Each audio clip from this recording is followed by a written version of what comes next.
this week's chapters, let me tell you about a piece of research that I've been thinking about. This is research about loneliness. We'll see if we can fit this into some of the quasi experimental research that we're going to be talking about this week. So this is my proposal. The problem that I see is that, and this is something that came out last summer. They were talking about, of course, COVID had just finished, but they were talking about how lonely people are and how people are having a difficult time getting back into the swing of things, and people were feeling lonely.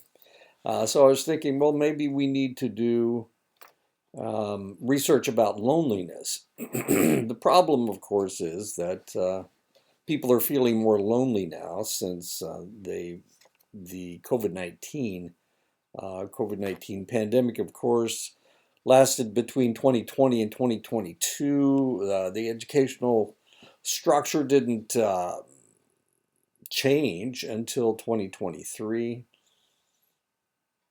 October 2022. No, October 2023.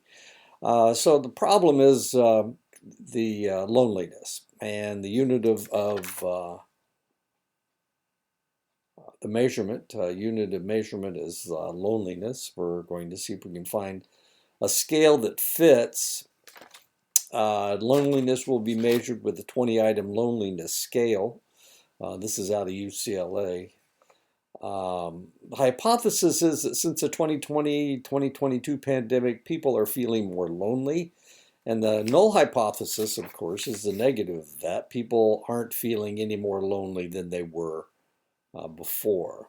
The dependent variable, of course, will be loneliness. There are other things that we're going to be measuring. Independent variables, going out less frequently. We're going to ask them how frequently they're going out now as compared with the past. Are they communicating less than they were before? Are they spending more time alone now than they did before the pandemic? Are your plans for the future more isolating?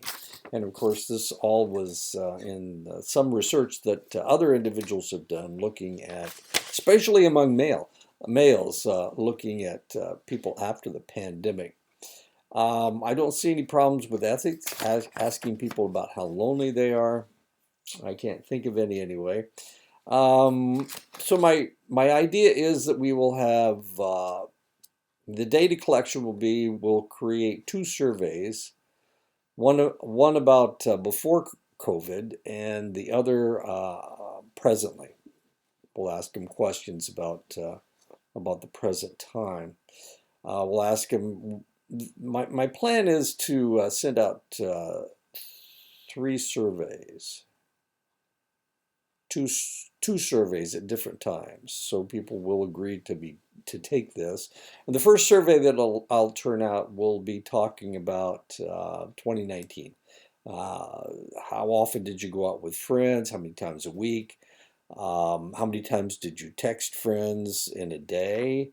How many times did you call your friends in a day in 2019? And then once they send that in, then we'll send them a present day survey, and we'll ask them exactly the same questions. And then once they send that in, we will send them the loneliness scale, the UCLA loneliness scale. Of course, there are potential problems with this. Intervening variables may include depression. If they have depression at the time of their, we ask them about loneliness. Of course, they will have an elevated level that may not be true. And of course, the loneliness may be situational or momentary. So that's the research I'm thinking about. Today we're going to talk about quasi-experimental research and factorial designs. One of the interesting things about these two chapters is they will talk about a lot of different types of experiments that you potentially can do. Well, they're not really experiments, or quasi-experiments. So let's go ahead and get started and talk about all of these things.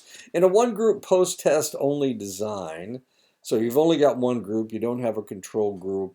It's a post-test, which means there is no pre-test. You just do it right now.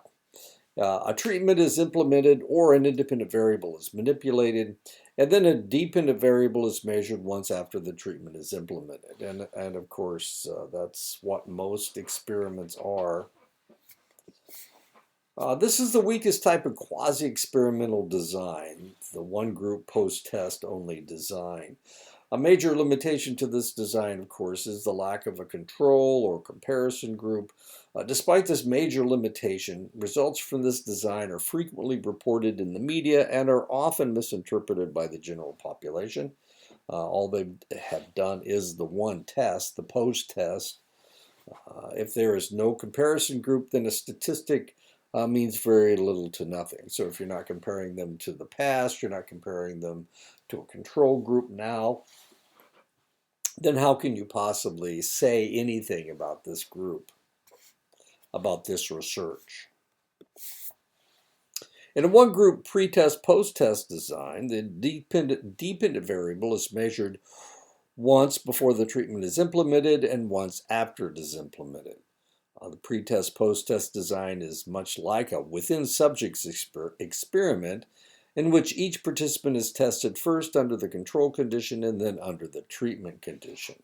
It is unlike a within-subjects experiment, however, in that the order of conditions is not counterbalanced because it is typically not possible for a participant to be tested in the treatment condition first and then in an untreated control condition.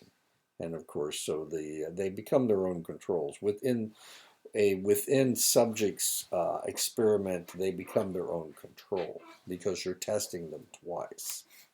Now, there is a problem with this, of course. If you have a pre-test and a post-test, it's the same test, then they will learn from the first test. So they will react differently to the second test. Whether you pre-test or post-test, whether you do anything, if you didn't manipulate a variable, they would still have different results. If the average post-test score is better than the average pre-test score, then it makes sense to conclude that the treatment might be responsible for the improvement. Unfortunately, one often cannot conclude this with a high degree of certainty because there may be other explanations as for why the post-test scores may have changed. These alternative explanations pose threats to internal validity. One alternative explanation goes under the name of history. Other things might have happened between the pre-test and the post-test that caused a change from a pre-test to post-test. Another alternative explanation goes under the name of maturation. Participants might have changed between the pre-test and the post-test in ways that they were going to change anyway because they're growing and learning. And of course, this is a picture of Saving Private Ryan. That's not Ben Affleck. It's just went through this. Matt Damon. Sorry.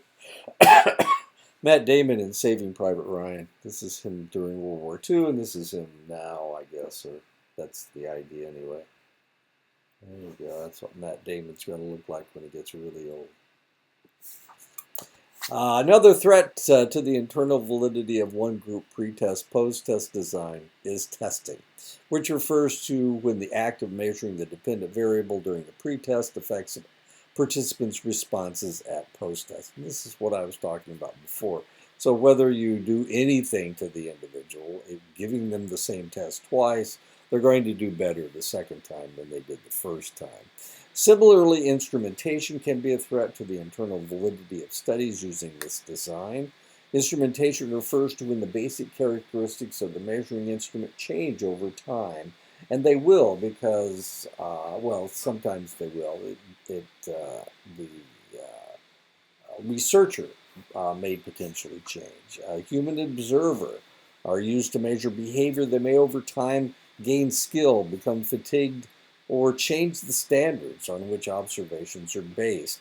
So participants may have taken the measure of attitudes toward illegal drugs very seriously during the pretest when it was novel, but then they may have become bored with the measure at post-test and been less careful in considering their responses. And of course, this is always the maturation, the history part takes place as well. Another alternative explanation for a change in the dependent variable in a pretest post-test design is regression to the mean. This refers to the statistical fact that an individual who scores extremely high or extremely low on a variable on one occasion will tend to score less extremely on the next occasion. Regression to the mean all but guarantees that a high score will be lower at the post-test, even if a training program has no effect. And of course, that has to do with the fact that everything is average. Everything should go to the mean, whatever the mean happens to be. Whoa, I can't remember why I put this in here. A closely related concept and an extremely important one in psychological research is spontaneous remission. This is the tendency for medical and psychological problems to improve over time without any form of treatment. The common cold is a good example. The same is true of any psychological problem. Thus, one must generally be very cautious about inferring causality from pre-test, post-test designs. And of course, this is a wound healing. As I have told my students many times, the human brain doesn't want to be depressed. The human brain wants to be fixed. It wants to be normal. It is always moving toward improvement. So if somebody is depressed, they can't stay that way for an extended length of time. It just doesn't work that way. The human brain will not allow that to happen. So it will do whatever it needs to do. And one of the things that we know now is the way that you get over depression is that you have a increase of the serotonin receptor sites in the brain. You have an increase of the number of receptor sites. And the reason that happens is because the brain is trying to fix itself. And it will do that by getting any of serotonin that it could possibly find from the environment. And that's why it has more receptor sites. One of the problems with superficially increasing your serotonin level is that it downregulates. The upregulation has to do with the increase of receptor sites. Downregulation is where it tries to protect itself by reducing the number of receptor sites.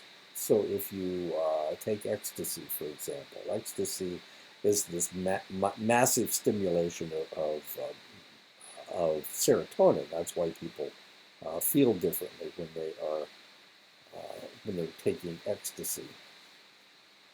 And so what the brain tries to do, this becomes relatively toxic. So what the brain has to do, it has to downregulate. It has to reduce the number of receptor sites, serotonin receptor sites. There you go. I'm opening a can of zero code red.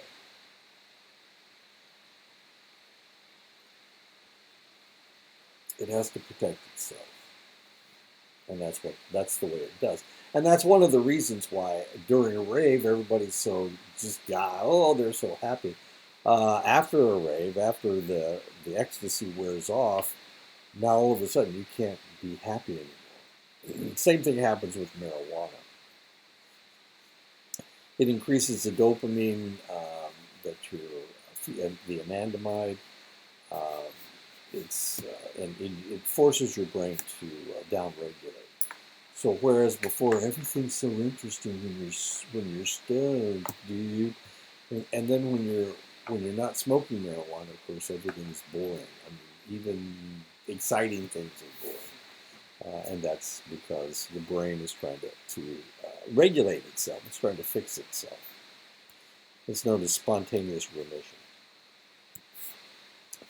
A common approach to ruling out the threats to internal validity described above is by revisiting the research design to include a control group, one that does not receive the treatment effect. A control group would be subject to the same threats from history, maturation, testing, instrumentation, regression to the mean, and spontaneous remission, and so would allow the researcher to measure the actual effect of the treatment, if there is any. Of course, including a control group would mean that this is no longer a one-group design. Now it's a two-group design. Now it's a two-group pre-test, post-test design. But at least you can make generalizations about your research. A variant of the pretest post-test design is the interrupted time series design, and these are measurements. As you can see, these are different measurements, and then you average them out in order to get a result.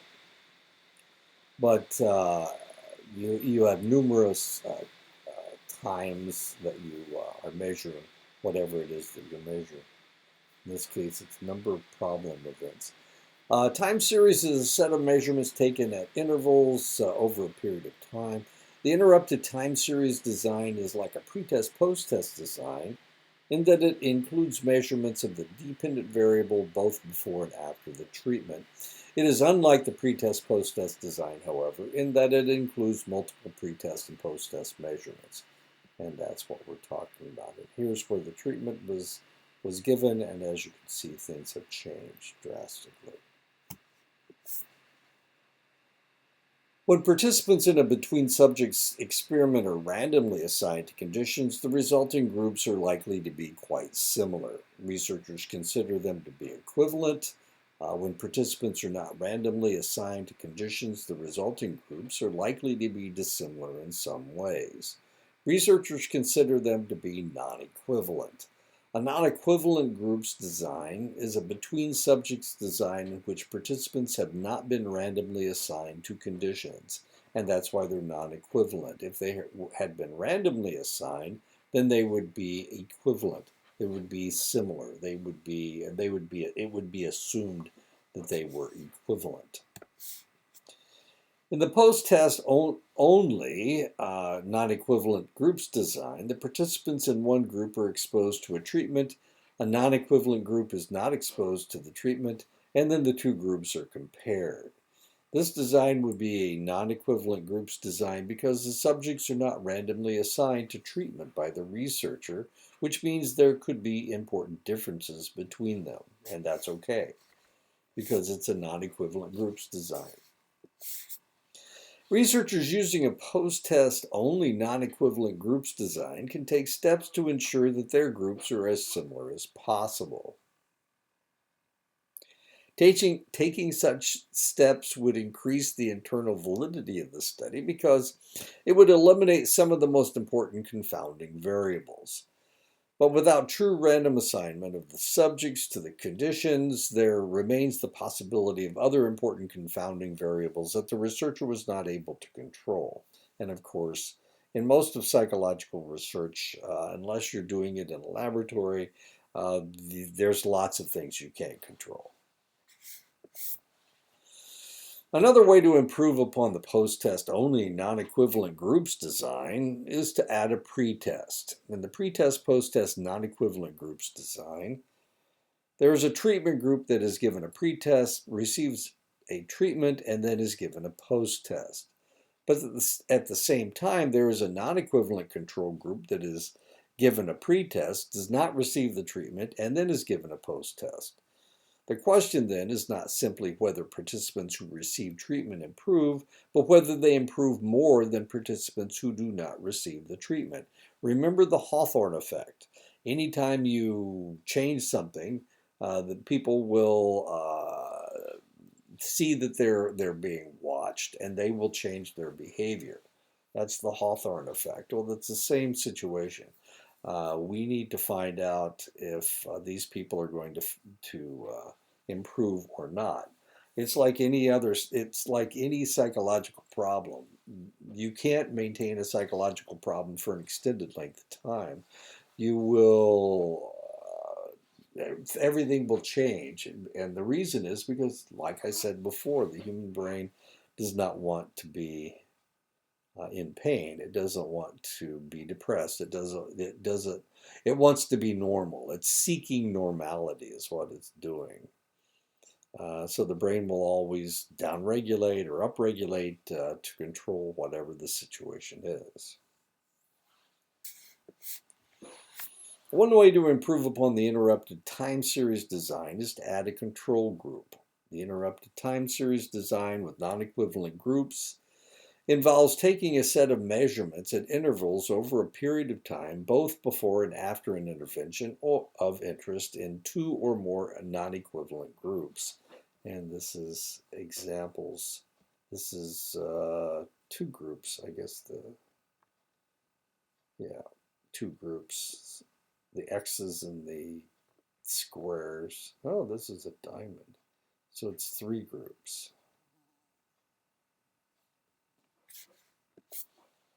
Some of these non-equivalent control group designs can be further improved by adding a switching replication.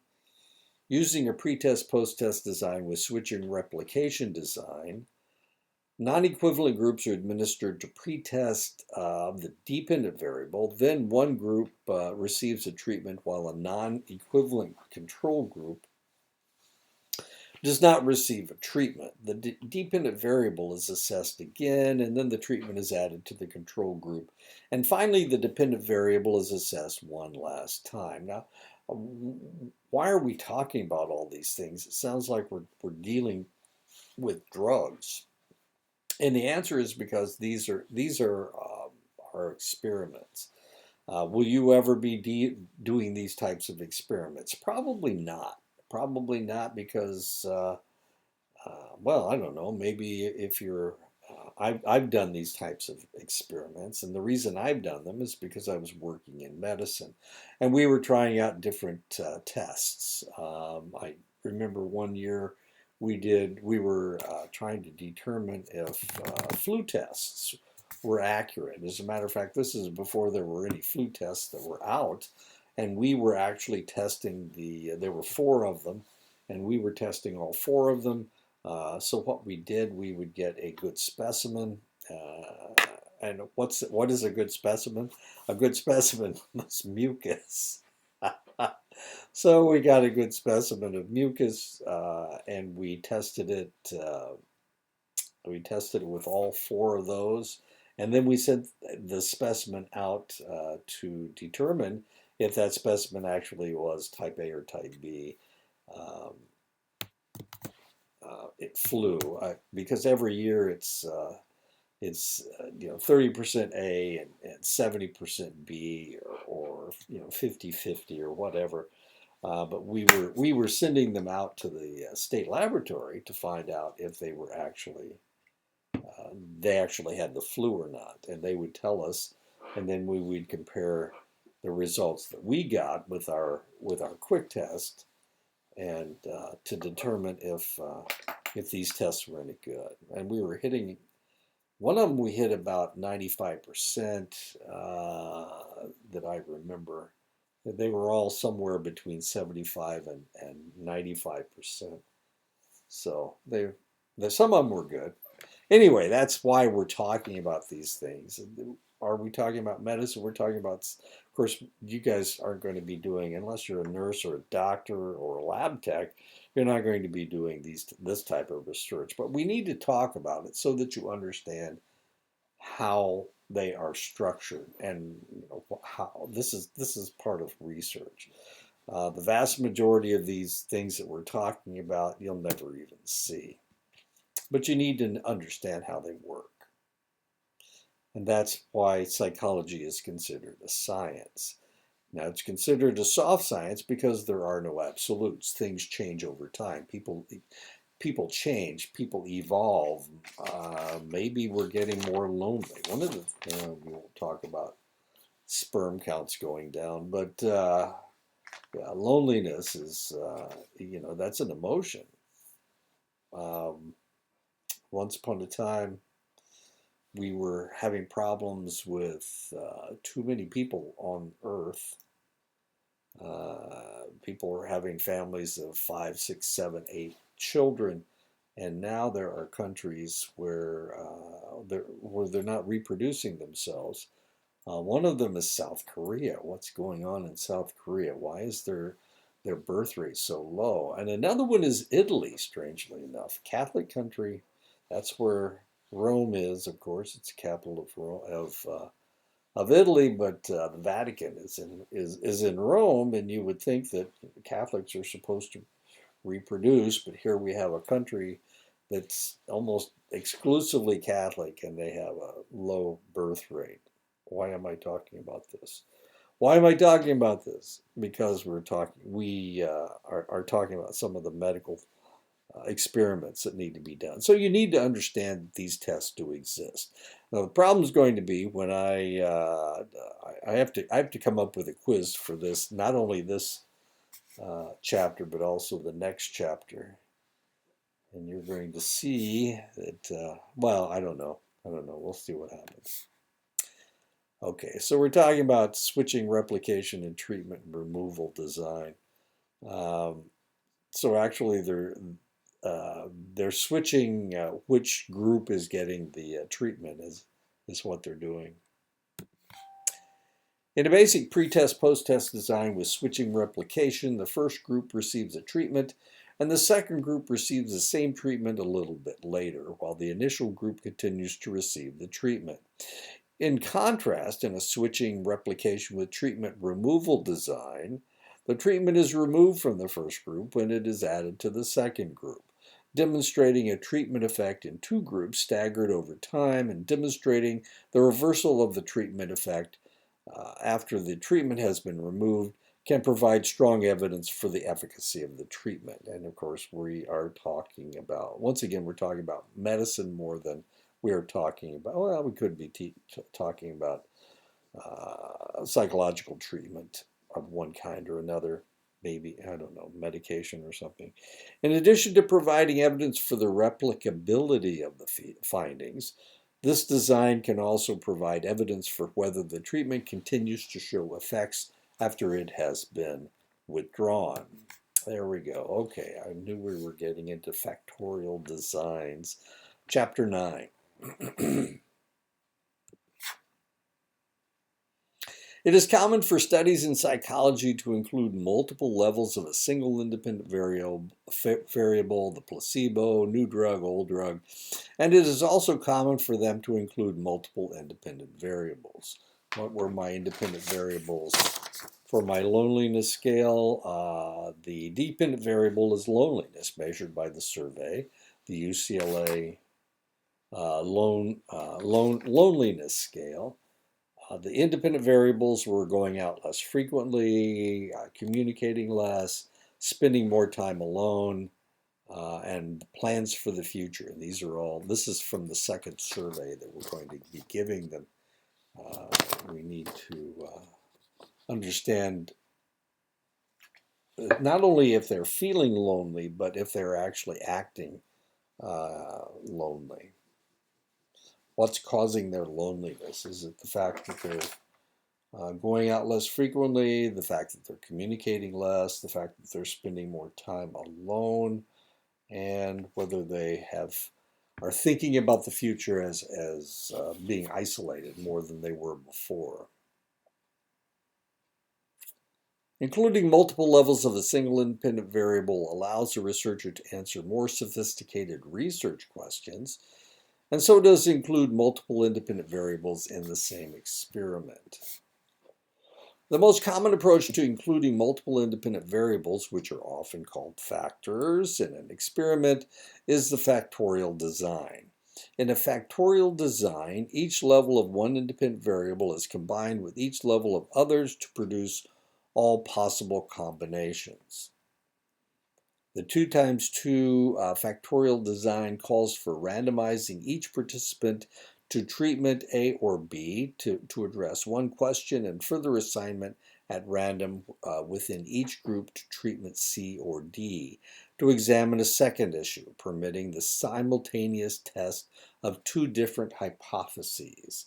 So we're dealing with two different hypotheses here, and we're talking about two different treatments. So there are four possibilities. If one of the independent variables has a third level, then it would be a 3 times 2 factorial design, and there would be 6 distinct conditions. The number of possible conditions is the product of the numbers of levels. Don't let this confuse you. This has more to do with medicine than it has to do with psychology.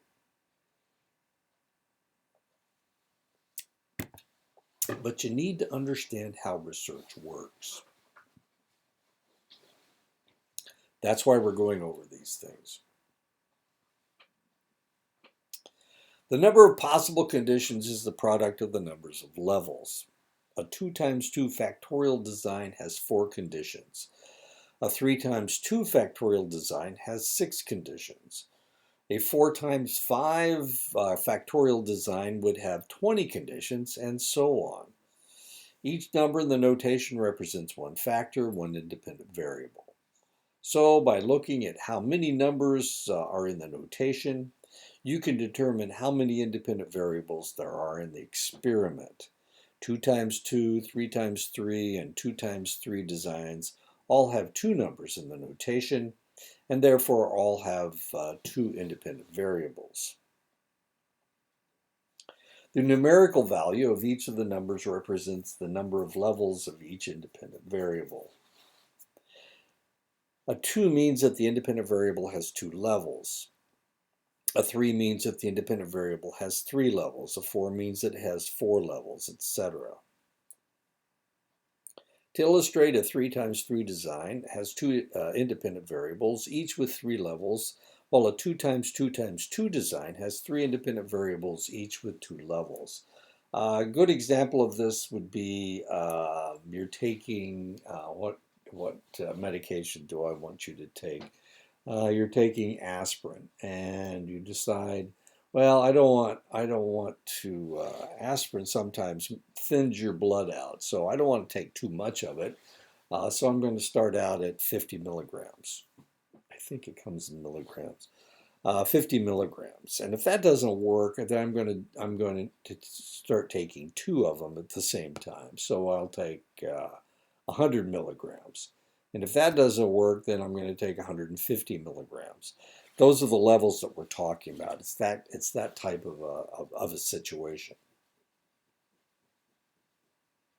In psychology, you might go, well, you're depressed, so I'd like to see you once a week. And if that doesn't work, then I'll bring you in twice a week. And if that doesn't work, then I'll bring you in 3 times a week. So we're going to do two things. We're going to see if we're going to use talk therapy, and then we're going to use screen therapy. Okay. So those would be your 2 designs. So now all of a sudden you've got you're going to come in once a week, and one group is going to have talk therapy, and the other group is going to have screen therapy. Is that what we're talking about? Yeah, okay. That's these factorial designs that we're talking about. It is unusual for there to be more than 3 independent variables with more than 2 or 3 levels each. This is for at least 2 reasons. For one, the number of conditions can quickly become unmanageable. Too many variables, too many moving parts. Second, the number of participants required to populate all of these conditions while maintaining a reasonable ability to detect a real underlying effect can render the design unfeasible. And this is one of the reasons why we really need to understand that it's difficult to find people that really want to be in these kinds of experiments. So if you can find 100, there you go. You're going to have if you have a control group, one is 50, and the experimental group will also be 50. But if you have a 2 times 2 factorial design, what you're going to have is 25, 25, 25, and 25. people. In a simple between subjects design, each participant is tested in only one condition. In a simple within subjects design, each participant is tested in all conditions, and that's how we're doing this. Within subjects means everybody is testing themselves within. What am I talking about? Within subjects design has to do with the fact that everybody gets all the conditions. So within subjects design, with the what I was talking about before, talk therapy and scream therapy, each individual would get both of them. They'd get both talk therapy and scream therapy. In a factorial experiment, the decision to take the between subjects or within subjects approach must be made separately for each independent variable. Between subjects has to do with a control and a treatment. Has to do with two different groups, and they're only getting a single treatment or no treatment at all. I hope that makes sense. So between subjects is we're comparing groups, and within subjects we're comparing whatever the treatment is. With all of the subjects get all the treatments. In between subjects factorial design, all of the independent variables are manipulated between subjects, and that's what we are talking about. Since factorial designs have more than one independent variable, it is also possible to manipulate one independent variable between subjects and another within subjects, and this is called a mixed factorial design. So a mixed factorial design, so you've got a control and you've got a treatment group, an experimental group, but they're getting, in some groups, with some independent variables, they're both getting it, everybody's getting it, and in some, only the control group is getting something and the experimental group is getting something. And this is a mixed factorial design. So if we were what I was talking about before, so I need two independent variables. I'm using screen therapy, I'm using talk therapy, and I'm using behavior modification. So I decided, well, we're going to do talk therapy on both groups, on the experimental group and on the experimental group and the control group. We don't need the behavior modification. We're going to do talk therapy on both of these guys, and then one group is going to get the screen therapy to see if that makes a difference. And then we're also, well, we're not going to talk about it. We're not in the 2x2 situation yet. Regardless of what, and that would be a mixed factorial design. They're both getting talk therapy, but only one group is getting screen therapy. That's a mixed factorial design. Regardless of whether the design is between subjects, within subjects, or mixed, the actual assignment of participants to conditions or orders of conditions is typically done randomly. In many factorial designs, one of the independent variables is a non-manipulated independent variable. The researcher measures it but does not manipulate it. Such studies are extremely common, and there are several points worth making about them. First, non-manipulated independent variables are usually participant variables, and they are by definition between subjects factors. So what are we talking about? We're talking about age, we're talking about education. This would be a non-manipulated independent variable. This is not something that you can change. It's non-manipulated. So when I did my own research on resilience, all my independent variables were non-manipulated independent variables. I wasn't manipulating anything. I needed to know their age, their gender. I wasn't manipulating their gender. I wasn't manipulating their education. I wasn't manipulating their trauma.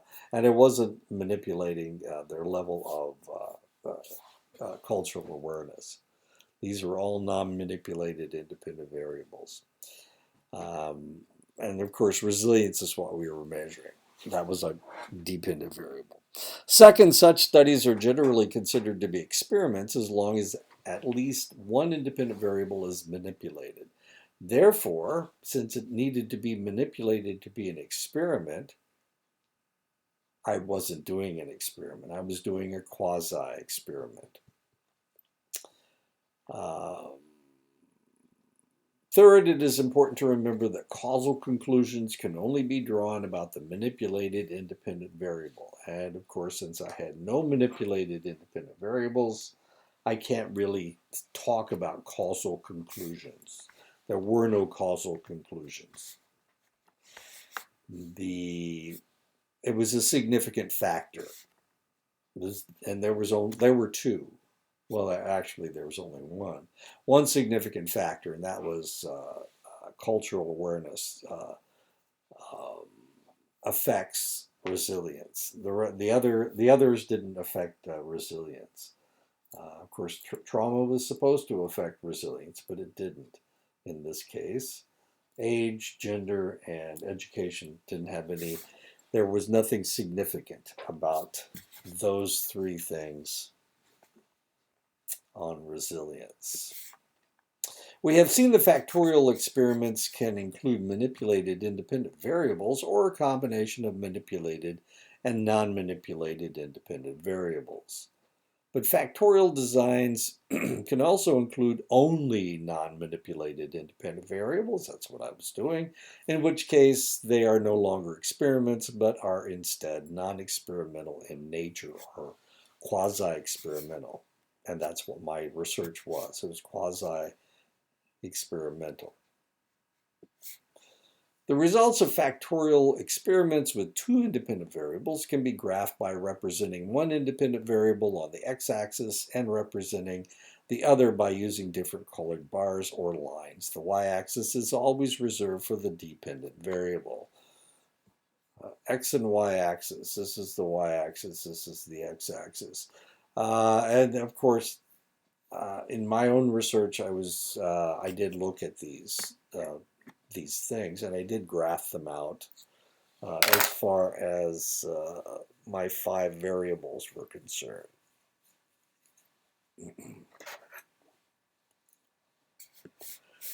In factorial designs, there are 3 kinds of results that are of interest: main effects, interaction effects, and simple effects. A main effect is the effect of one independent variable on the dependent variable, averaging across the levels of other independent variables.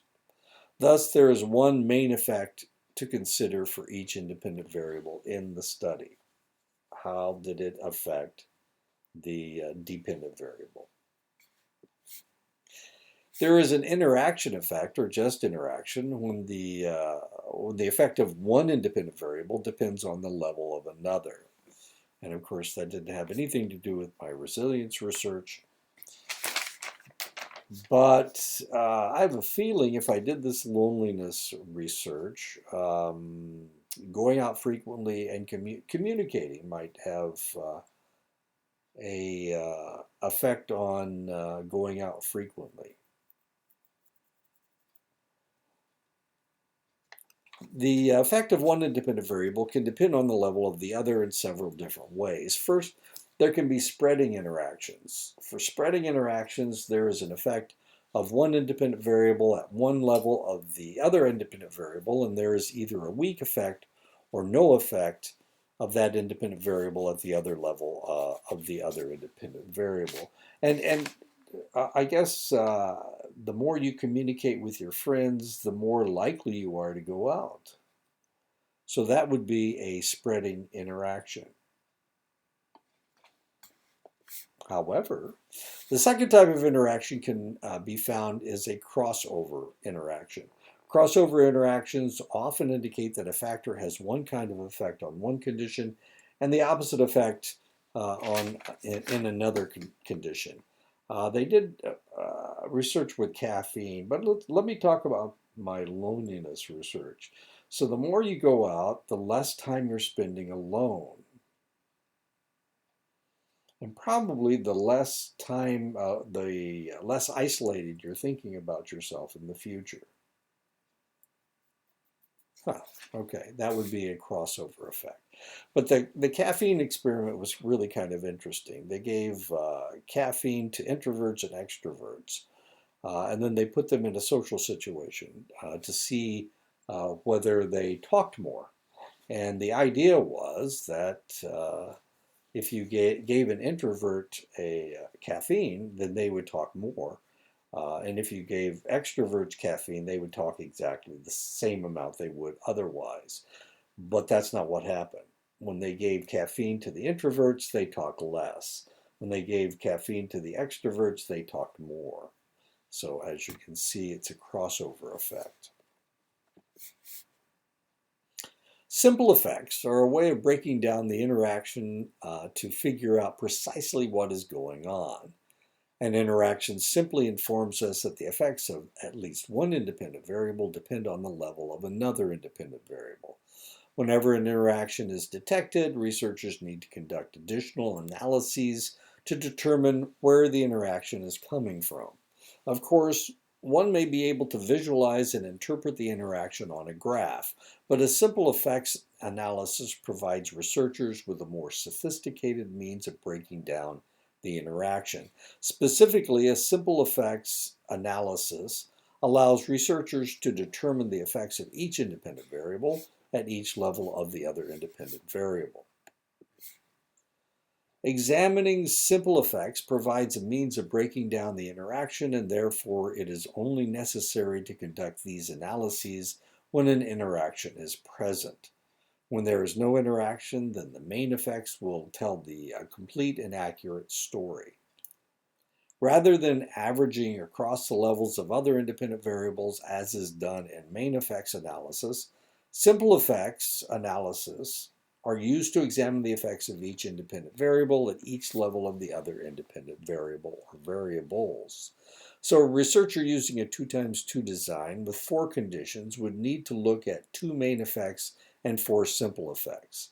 A researcher using a 2 times 3 design with 6 conditions would need to look at 2 main effects and 5 simple effects, while a researcher using a 3 times 3 design with 9 conditions would need to look at 2 main effects and 6 simple effects. As you can see, while the number of main effects depends simply on the number of independent variables included, one main effect can be explored for each independent variable. The number of simple effects analysis depends on the number of levels of independent variables, because a separate analysis of each independent variable is conducted at each level of the other independent variable. And that is it. This is, like I said, this is the first time I've ever gone through this textbook, and I don't remember dealing this much with factorial designs in the last book I was teaching out of. I apologize if this is for, like I said, this is the first time I've ever gone through this textbook, so it's really kind of fascinating. So I'll talk to you next week. We'll tackle chapter 10 next week.